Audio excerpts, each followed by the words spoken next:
From pop stars to politicians, fruit stands to vaccine clinics, art galleries to puppy parks, and unicorns on surfboards, Health 24 had it all. Stay tuned for the first in our series from the premier conference in health tech. Let's do this.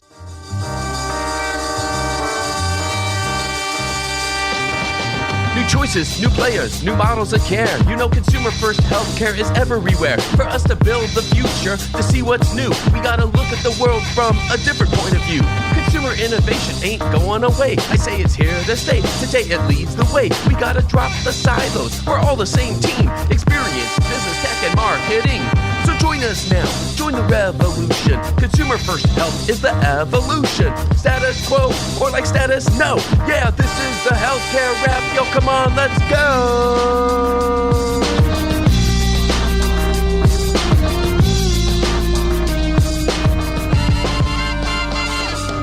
Welcome back to the leading podcast about consumer-centered healthcare. This is episode 365. I'm Jared Johnson, and here's what's going to go down today. We have the Flava of the week about the evolution of direct-to-consumer health offerings. What household brands did we see at Health this year, and how is their presence influencing consumer health innovation? I'll talk about that. Then I share 2 exclusive interviews recorded live at Health 24 in Las Vegas. First up is Geoff Cook, CEO of NOOM, and their Chief Commercial Officer, Cody. Then you'll hear from David Schwartz, Vice President of Strategic Alliances and Business Development at ASU Health. Looking for a theme between a consumer-driven digital health company and a modern academic medical institution? Both are committed to innovation and have a vision for a healthier society. That's what today's healthcare is all about. So let's dive right in. Are you ready? Let's go.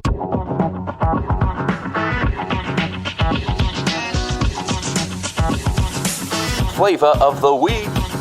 Attending Health's annual conference this year confirmed that we may be seeing the next evolution of consumer brands in the space. And the very presence of some of those brands is going to continue to blur the lines of health and wellness. This isn't entirely new, of course. The September 3rd Rock Health newsletter highlighted some trends in the direct-to-consumer space. They pointed to a surge in announcements from large players making DTC moves, a continuation of a broader 2024 digital health trend. Pfizer entered the fray with Pfizer for All, its own DTC telehealth and pharmacy services platform that I dove into in detail in episode 353. Eli Lilly announced that consumers can now purchase Zep-Pound syringe vials at half price on Lilly Direct via cash pay. Not to mention the DTC continuous glucose monitor space has been heating up, from Levels securing fresh funding to Dexcom's Stellode CGM now hitting over-the-counter shelves. Rock Health said that from better access to care to unexpected innovative partnerships, we're excited for what's to come as the distinction between patient and consumer continues to evolve. Now couple that with what I saw at Health, because the presence of more consumer brands at this year's conference indicates a shift in how digital health is enabling new health and wellness offerings. It was truly a sight to see Kroger's, Albertsons, CVS, and Walgreens alongside players like NOOM, Peloton, Weight Watchers, Aura, PepsiCo, Bayer, 23andMe, Instacart, Uber, Zappos at Work, and even Hilton Rewards. Clearly not every brand is invested in health to the same degree, but that lineup sure wasn't present at health tech conferences a year ago, let alone 5 or 10 years. Consumer health truly is evolving. And remember, I've long said that the goal of improving the consumer experience isn't just to see a greater market share of patients go from one health system to another. Although if that's what gets the innovation ball rolling, I'm all for it. I just don't want to lose sight of the real goal, which is to reduce how much care we ultimately need. I want to be a healthier society, and that comes by facilitating a gradual shift in the amount of preventive health measures that we can collectively take. The preservationist nature of health systems tends to see these brands as threats, and they may well be in some ways, just as other frenemies like Optum have played in the space for decades. But non-traditional players are leading us to better upstream health behaviors, such as making better eating choices, using digital behavior change coaching for weight loss, and understanding how our genetic predispositions can enhance or short-circuit our wellness goals. True progress requires consumer and retail brands, digital health, governments, and traditional sit care all working together. That's why I'm cheering for a greater presence from trusted consumer brands in the space, and that's why I'll continue to cheer for this DTC shift. Let's pay close attention to the design of preventive services offered direct to consumers and how they impact the overall health of society. That's another way that we'll build the healthcare of tomorrow, and that's the Flava of the Week.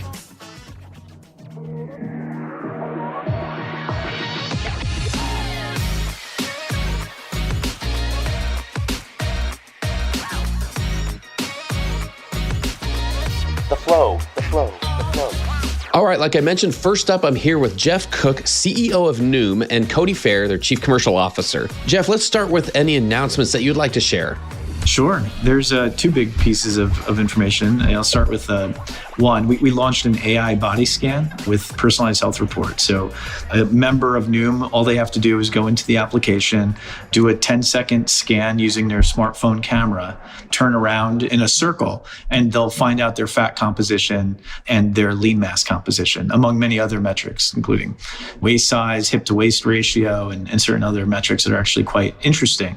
Kind of this came out of NOOM has built this GLP-1 companion program that was providing thousands of recipes for high protein eating, many thousands of workouts. But we didn't have a way to monitor, like we have a scale, of course, to monitor weight. We didn't have a way to monitor muscle mass retention. And on a GLP-1 journey, that's a problem if you can lose too much muscle mass while on a GLP-1. Some folks lose as much as 40%. So we launched this body scan to help really monitor that because our belief is if you can mind a metric, you can monitor it. So that's one of the big announcements that we made. And then, of course, the other really relates to what we've all been working on now for more than a year, which is making GLP-1s more accessible, right? The high prices of GLP-1s is well known. NOOM launched a branded medication program for GLP-1s about a year ago. And many people couldn't access the medication either because they had poor coverage or because the price, even if they could access it, was too high at $1,300. And so what we launched was a compounded NOOM GLP-1 RX program. And we found dramatic uptake of that among consumers. Here at Health is obviously an enterprise software, enterprise healthcare space. We launched a program where we provide access to GLP-1s through a partnership we have with Waltz Health, where we can provide GLP-1s to an employer and do the whole end-to-end delivery of the medication paired with the behavior change and deliver 4.1 times ROI on investment compared to the alternative. So we launched that program. And then for companies who don't want to cover the GLP-1 despite that solution, while the prices are still high, many companies don't want to cover. We have a program where we provide access. We provide our NOOM weight obesity solution, but then we provide access to the GLP-1 through a discounted, non-branded GLP-1 program. The same one is on our consumer offering. So that's what we've been up to. Okay, so I got my wheels turning here a little bit in terms of like what that makes possible for consumers. Somebody who is trying to engage in their health in a different way, and somebody's trying to make sense of news about GLP-1s, and since the market has changed that way, how do you help educate an interested consumer or member on how they can use these new tools that are available to them? Many folks are, of course, coming to NOOM because they're looking to lose weight. Some looking actually to just look for healthy habits to adopt, helping essentially our mission. The mission of NOOM is to empower everyone everywhere to live better longer. And so we see folks coming to NOOM really for that cognitive behavioral therapy lesson, change the mindset to food, and help them lose weight. And we position the medication as essentially a way to accelerate your weight loss journey. There's actually a beautiful aspect of how kind of the GLP-1 works in concert, in tandem with the NOOM program. When people are beginning a behavior change program and they're looking for healthy habits to adopt, they are more likely to stick with the habit, and it's more likely to become entrenched into maybe their persona if they have some early success with the habit. And so when you pair behavior change with the medication out of the gate, you get reliable weight loss because they're on the medication. The first 3 to 6 months, you're going to see, for the vast majority of folks, they're going to see significant weight loss. But you're also adopting habits, and you're kind of seeing the benefit of what we call scale victories, right? The pounds are coming off. You have more time to essentially allow those benefits to become entrenched. And there's basically a psychological principle at stake called self-efficacy, where if someone believes they can do something, they can. They're more likely to be able to actually do it. And if they don't, of course, they can't. Simply that kind of follows. And so by seeing the mirror and you're seeing the pounds come off while you're engaging in this behavior change, you're more likely to just stick with the program of behavior change to begin with, like whatever those healthy habits might have been, which for Noom tends to be healthy eating and movement. Can we dive into that a little bit more, like the how behind that, and what makes that possible, like this level of behavior change possible? Like, what is it about the Noom platform? Like, what have you been able to, like, how is it so successful? So I would start by saying that we have honed and optimized the platform for the last 15+ years. We've run thousands of A/B experiments with 10,000 users per arm to figure the best way to keep individuals coming back day after day. So everything that we do in the app is completely optimized to get you to coming back. So it's bite pieces to help you change behavior. I think one of the best examples, if you think about, there's a lot of apps out there where you need to log food. Seemingly not that big of a deal, but it's a huge barrier to getting individuals to coming back every day. If you think about, you're scanning labels, you're entering in recipes, and you're doing all these things that take 10, 20, 30, 40 minutes a day. And that's actually a barrier to you coming back, which is then a barrier to you actually changing your behaviors. So a few months ago, we released AI food scanning. If you think about it, let's say you have a big salad in front of you with 12, 13 ingredients in it. You can actually take a picture of it, and the AI understands the ingredients and puts all of that into the app for you, eliminating that, again, 10, 20, 30 minutes that it would take you to do that on your own. Pretty neat technology, but the reason behind that is we're now getting you to come back again day after day to engage in the behavior change. We ask for 5 to 10 minutes a day from you to read through our content, and we want to eliminate those barriers to keep you coming back to ultimately change your behaviors for good. Yeah, that's huge. I'm one of those who I don't log in myself because of how long it takes, but then to have that available, like, that's the difference for someone like me to use a platform more, like you're saying. So I would understand the need for it. I would understand how this is helpful for me. But then, it's like, well, how much time is this going to take me every day? So I love that that's one of the pieces at the core of this.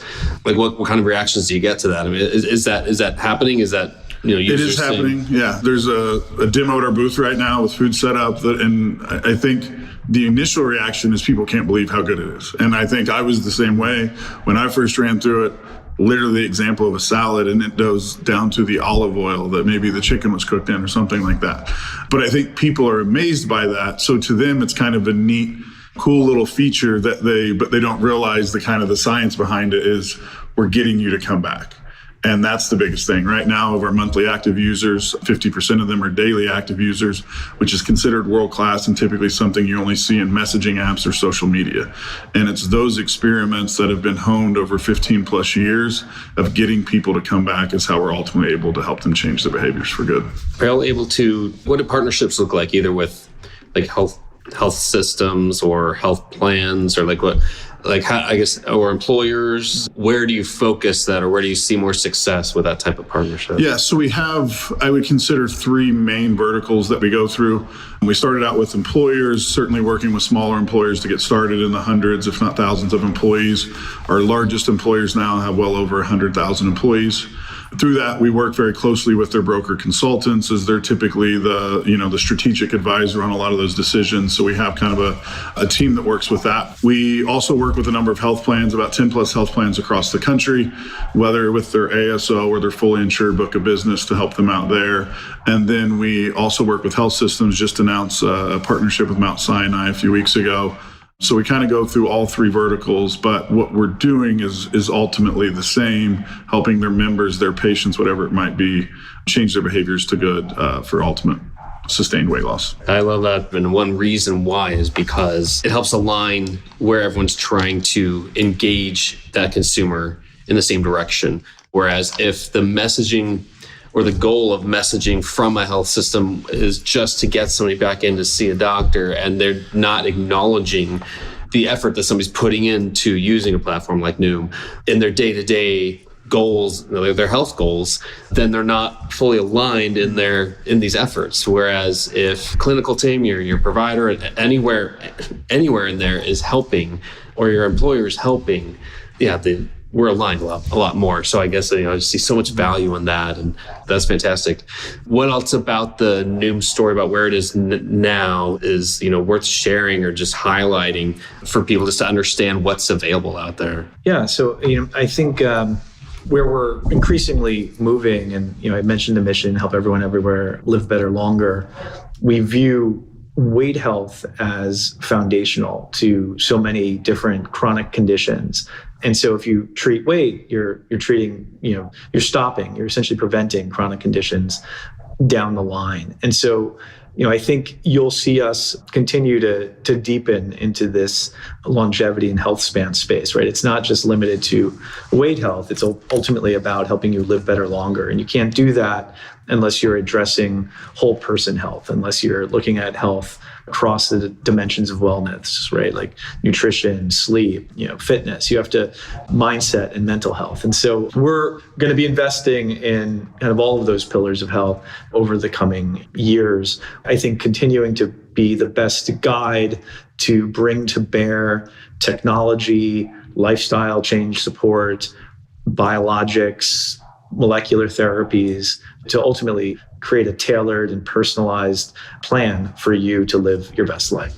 Fantastic. I mentioned we would give you all a chance to either make a prediction of where you hope things are when we're looking at the industry a year from now, either where you hope some continued progress is where you're seeing it now, that it's grown, or something totally different. What kind of progress? I'll give you each a chance to answer it. Yeah. We'll start. So I'll start first, and then Cody, because mine's going to be a true hope. It's a little far-fetched. Right. But the price of medications in the United States for the GLP-1 is about 10 times the price of the exact same medication in London, in Berlin, in Sydney, Australia, right? So Americans are essentially paying a much higher rate for the same medication. And there's the 503B compounded medications are actually being offered right now in America, including by NOOM and many others, at a rate that is much more approachable, right? On NOOM, it's $149 to start a GLP-1,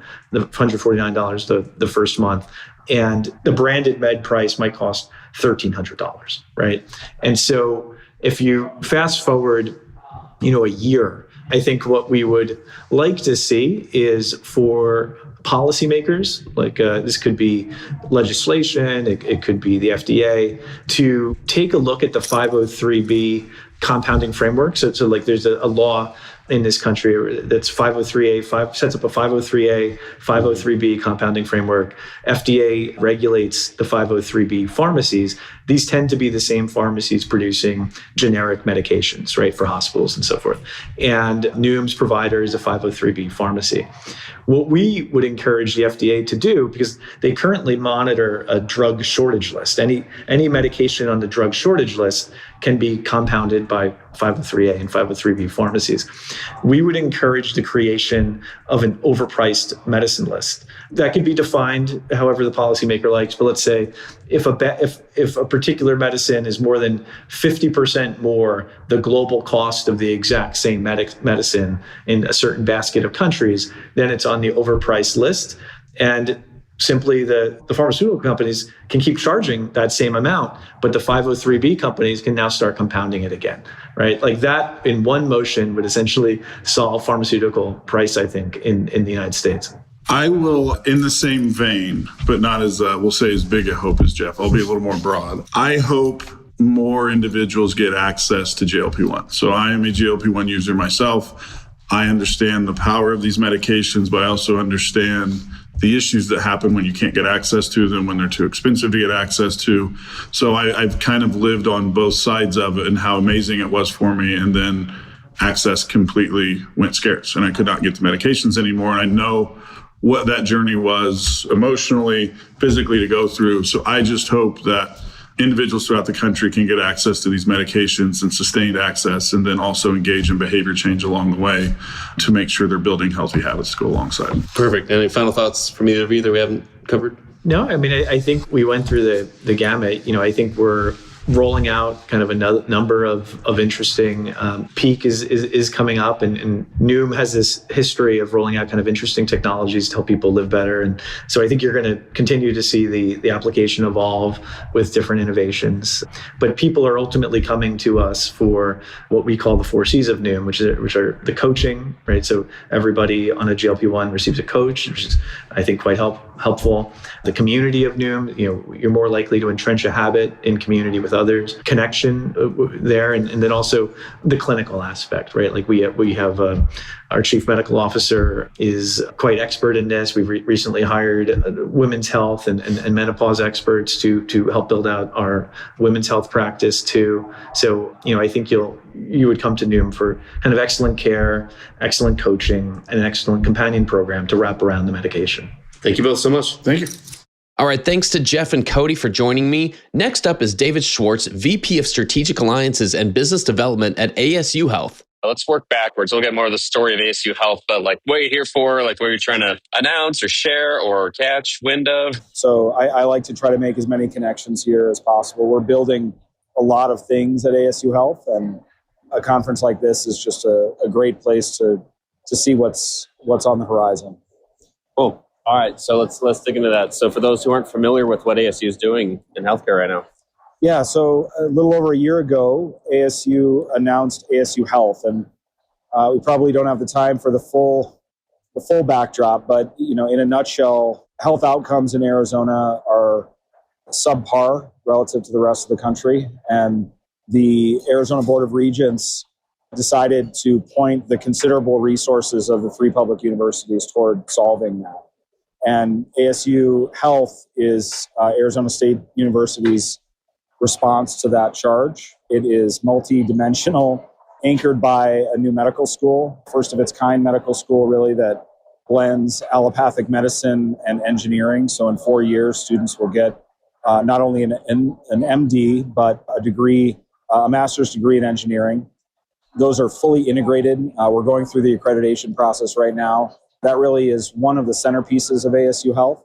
There's also a new school of technology for public health, which is a sister college, if you will, to the School of Medicine that acknowledges the role that technology will play in shaping the future of public health. Those 2 schools are being developed right now. The School of Technology for Public Health will launch in fall of 2025, School of Medicine a year later. And both are going through the design and curriculum development stages right now. In addition to that, I think ASU recognizes that the future of medicine isn't purely academic. Those 2 initiatives are all about training the workforce of tomorrow. Orbiting around that are a number of really vital and complementary initiatives. A health observatory, for example, that really looks at the myriad sources of public health data, to not only get an early warning, of health trends, but also serve as the basis for a predictive analytics model in healthcare. We're launching a venture studio that's focused on health, developing new products, new services, new companies, alongside industry, alongside venture capital. We are launching a network of what today we're calling ASU clinics. These will be, community-facing clinics that, again, acknowledging the fact that reshaping healthcare is really doesn't happen in a vacuum. It's not a theoretical exercise. We have to be on the front lines. We have to be engaging with the community. So we're working with an array of partners to design kind of the future of ambulatory care and how patients and providers, payers will execute on the promise of all of this technology that's reshaping healthcare. So there are other things that orbit around even those, but those are the kind of fundamental components of ASU Health. So you've got to have a pretty big, bold vision, I guess, to afford so many pieces of that plan. What does that vision look like? Yeah, what's the destination here? Yeah, improved health outcomes is our North Star. I mean, we are focused on transforming health. We are looking at a variety of different metrics by which healthcare is measured. It's one of those domains and industries that is really hard to characterize in a single number. There are a lot of different factors, a lot of variables, and a lot of different measures by which health outcomes and health performance is measured. So first and foremost, it is about improving health outcomes for Arizona and ideally serving as a beacon for transformation beyond our borders. Secondly, it is, and part of that, frankly, is training the workforce of tomorrow. There are certainly workforce challenges in healthcare. They're well documented. We don't need to go through them all here today, but we are not only do we aspire to train more healthcare professionals to shore up some of the significant gaps that Arizona has in terms of nurses and primary care physicians and beyond. They're a different type of physician, or a different type of healthcare professional. We believe that the phenotype of tomorrow's nurse, of tomorrow's physician, has to be trained differently than the current platforms for health education allow for. They're fine institutions. That's not me being critical of decades of medical education. It's simply our position that tomorrow's healthcare professional is steeped in knowledge around AI, around telehealth, around digital health, and that infusing that in the curriculum and really making it a fundamental part of their degree programs is also fundamental. Health outcomes, workforce of tomorrow, and then the third sort of pillar, the vision, is really advancing commercialization and transforming health through the launch of novel, differentiated products and services alongside industry and healthcare or health system partners. Tell me how it seems like it could be an advantage to not have an entrenched system and program already, and that hope that maybe you can kind of bypass some of the typical challenges to innovation in this area. Do you feel that? There's no question that is an advantage. There are certainly, the disadvantage is it is a blank slate. The advantage is that it's a blank slate. Would you care to make a prediction about what this could look like by the end of 2025 and just how that could even already be impacted in the industry just a year further into this? Yeah, so we've been sprinting since I joined. There was sprinting that happened before I joined as well. In a year's time, I would expect us to be actively recruiting the first cohort of students for the medical school. We'll be starting the first cohort of students for the School of Technology for Public Health.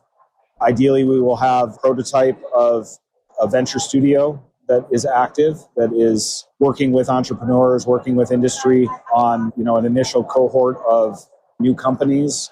I would expect that the Health Observatory will continue to have matured to the point at which there are a number of active programs underway in the Health Observatory. We're working on conceptually one right now that's focused on the workforce. So I would hope that projects like that have matured to the point that we can share them more broadly.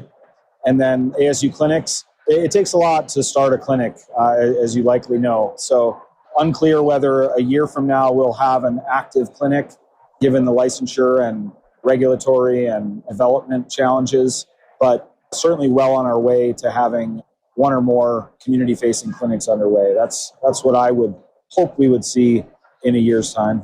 I've seen a headline announcing Honor Health as a clinical affiliate or partner. Tell me more about that. Part of the accreditation process is because we don't have our own hospital system, the last 2 years of medical school are immersive training in a clinical setting. So in order to be an accredited medical school, you need to have a clinical partner or you need to own your own clinical or health system. Given that ASU doesn't have a hospital, isn't formally affiliated with a health system, we spent the last year or so negotiating with Honor Health. They are an ideal partner for ASU, one of the largest health systems in Arizona, very progressive, very focused on education, committed to the vision of ASU Health. And so we were proud to announce that Honor Health will be the primary clinical affiliate for the School of Medicine and Advanced Medical Engineering.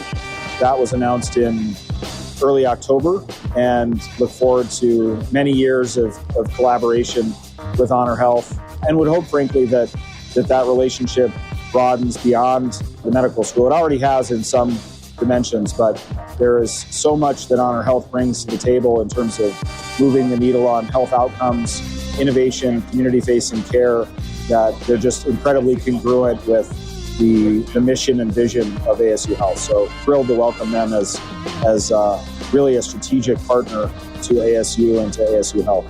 Fantastic. Really appreciate the time. Yeah, thank you.